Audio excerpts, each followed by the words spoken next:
کے جو منسٹر ہیں وہ بھی تشریف رکھتے ہیں. جی بھٹی صاحب. بسم اللہ الرحمن الرحیم. آپ تمام خاتون اور حضرات کا شکریہ کہ آپ یہاں تشریف لائے اور آج جس امپورٹنٹ ایشو پہ ہم نے گورنمنٹ کا پرسپیکٹو دینا تھا. سولنگی صاحب نے جیسے بتایا کہ یہ پرائس ہائک جو ہے وہ کھاد میں اور ایک شارٹیج جو ہے سیلف کریٹڈ شارٹیج مارکیٹ میں دیکھا گیا اور اس کا پرائم منسٹر نے ایک دن میں ہی نوٹس لیا اور کل اس پر بڑی امپورٹنٹ میٹنگ ہوئی. پھر کل رات تک ہم اس پر بیٹھے رہے اور اس کے حوالے سے آپ سے چند ایک چیزیں گوش گزار کرنی تھی. نتیجہ یہ سامنے آیا ہماری انکریزی کا کہ ایسا نہیں ہے کہ کھاد کی کوئی شارٹیج ہے ملک میں. تھوڑا سا آپ کو پتہ ہے ہمیشہ سے ہوتا رہا ہے کچھ میٹرک ٹنز کا کبھی سرپلس ہو جاتا ہے کبھی مائنس ہو جاتا ہے. وہ پروڈکشن پہ ڈپینڈ کرتا ہے کہ وہ فیکٹریز جو یہاں پر پروڈکشن کر رہی ہیں ان پر کبھی ٹیکنیکل فالٹ آ جاتا ہے, کبھی تھوڑے سے گیس کے ایشوز ہو جاتے ہیں, پریشر کے, وہ پھر ٹھیک ہو جاتا ہے تو پھر وہ پروڈکشن اس حد تک پہنچ جاتی ہے. لیکن بڑا مسئلہ یہ تھا کہ ایک بار پھر سے اس ملک میں ہورڈنگ جو ہے جس کے خلاف ہم نے بڑی کارروائیاں کی تھی, خاص طور پہ چینی, ویٹ, یوریا, آپ کو یاد ہوگا سٹارٹ آف اگست میں اور سٹارٹ آف سپٹمبر میں, اگست کے اینڈ میں, تو اس وقت یہ چیزیں ٹھیک ہو گئی تھی. ایک بار پھر سے اس مافیا نے پاکستانیوں کو تکلیف پہنچانے کے لیے دوبارہ سے کھاد کی ایک ہورڈنگ سٹارٹ کر دی ہے. اور اس ہورڈنگ کا نتیجہ یہ ہوا ہے کہ جو گروور ہے, جو فارمر ہے, اس بیچارے نے تو اس کو کوئی 10,000 پہ بیگ دے گی وہ بھی خریدے گا, لیکن اس مافیا نے دوبارہ سے اس کو ہولڈ کرنا شروع کر دیا اور دوبارہ سے وہ ان کو ڈمپ کرنا شروع کر دیا اپنے بڑے بڑے گوداموں میں. اور اس سے یہ ہوا کہ ایک بار پھر سے ایک شارٹیج جو کریٹ کی گئی اور اس کے بعد اس کی پرائس ہائک ہوئی. اور اس کے لیے جو صدباب ہے تمام چیف سیکرٹریز کو, آئی جی پولیس کو ایڈمنسٹریٹو میئرز لینے کا حکم دیا گیا ہے اور ان کو 24 آورس کا ٹائم دیا گیا ہے کہ ود ان 24 آورس جتنے بھی یہ مافیاز ہیں جو کھاد کی ہولڈنگ کر رہے ہیں, جو جنہوں نے یہ شارٹیج کریٹ کی ہے مارکیٹ میں, ان کے خلاف ہم ہارڈلی آئیں گے, ہارڈن ایکشن ہوگا ہمارا. اور اس دفعہ میں بتا دوں آپ کو کہ پرائم منسٹر صاحب کی بڑی کلیئر کٹ ڈائریکشنز ہیں کہ کسی قسم کی رعایت جو ہے وہ نہیں برتی جائے گی. قانون کے مطابق اور قانون کو بار بار وہ کر کے ان کو سزائیں دلوائی جائیں گی. اور ان کو اگر ہمیں 16 ایم پی او میں بند کرنا پڑا, 13 ایم پی او میں بند کرنا پڑا, ان کو جس بھی طریقے سے ہوگا ان کو کیفے کردار تک پہنچائیں گے اور پبلک کو, گروور کو کھاد جو ہے وہ اس کی دہلیز پہ پہنچایا جائے گا. اور جو کنٹرول ریٹ ہے آپ کو پتہ ہے کہ گورنمنٹ اس پہ کتنی بڑی سبسڈی دے رہی ہے. وہ سبسڈی اس لیے تو نہیں دے رہی کہ مڈل مین 2,000-4,000 روپے کمائے. وہ سبسڈی اس لیے تو نہیں دے رہی کہ جو مل مالکان ہیں, جو بنا رہے ہیں, جو فیکٹریز ہیں, وہ اس پر کمائیں. سبسڈی تو گورنمنٹ اپنے پبلک کے لیے دیتی ہے, سبسڈی تو گورنمنٹ اینڈ یوزر کے لیے دیتی ہے. تو اس میں منسٹری آف انڈسٹریز لیڈ پہ ہوگی, وہ فیکٹری مالکان کے ساتھ اور ان کے ساتھ ان کی میٹنگز کل رات سے ہو رہی ہیں.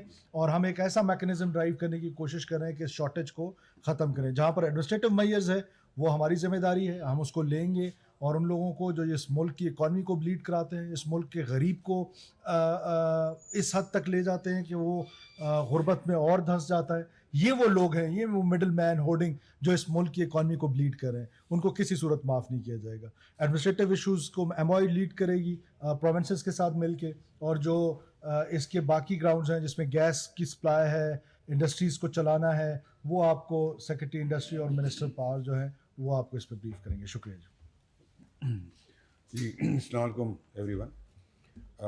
جس طریقے سے انٹیریئر منسٹر صاحب نے بتایا کہ ہورڈنگ اور باقی تمام چیزوں کے اگینسٹ ایکشن ہوگا.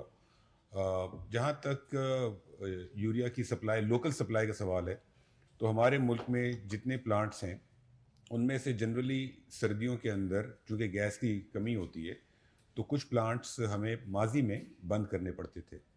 اس سال ہم نے فیصلہ کیا ہے کہ کوئی بھی پلانٹ بند نہیں ہوگا. پوری سردیوں میں, پوری ونٹرز میں تمام پلانٹ چلیں گے فل کیپیسٹی پہ تاکہ لوکل پروڈکشن میکسیمم پوٹینشیل پر ہو اپنی. اسپیسیفکلی فاطمہ فرٹیلائزر اور ایگری ٹیک, ان کو ماضی میں بند کیا جاتا تھا 2-3 ماہ کے لیے, ہم انہیں بھی بند نہیں کریں گے. اور ابھی فل کیپیسٹی پہ آپریشنل ہیں سارے پلانٹس, اور December, January, February, March throughout winters سارے پلانٹس انکلوڈنگ فاطمہ اور ایگری ٹیک چلیں گے.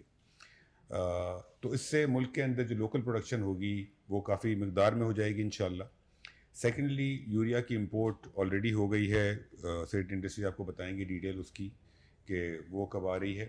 اور تھرڈلی جو یوریا کمپنیز ہیں, جتنی فرٹیلائزر کمپنیز ہیں, ان کے ساتھ ہم آلریڈی انگیجڈ ہیں, ان کے ساتھ میٹنگس کر رہے ہیں, اور وہ اپنی سپلائی انہوں نے کمپلیٹ رکھی ہے. لیکن جو مڈل مین ہیں وہ اس سچویشن کا تھوڑا سا فائدہ اٹھا رہے ہیں. لیکن انشاءاللہ جو سپلائی اب آنے والی ہے, اور جو پلانٹس کا ہم نے فیصلہ کیا فل کیپیسٹی پہ چلانے کا تمام پلانٹس کا, تو اس سے سچویشن کا ٹھیک ٹھاک بہتر ہو جائے گی انشاءاللہ.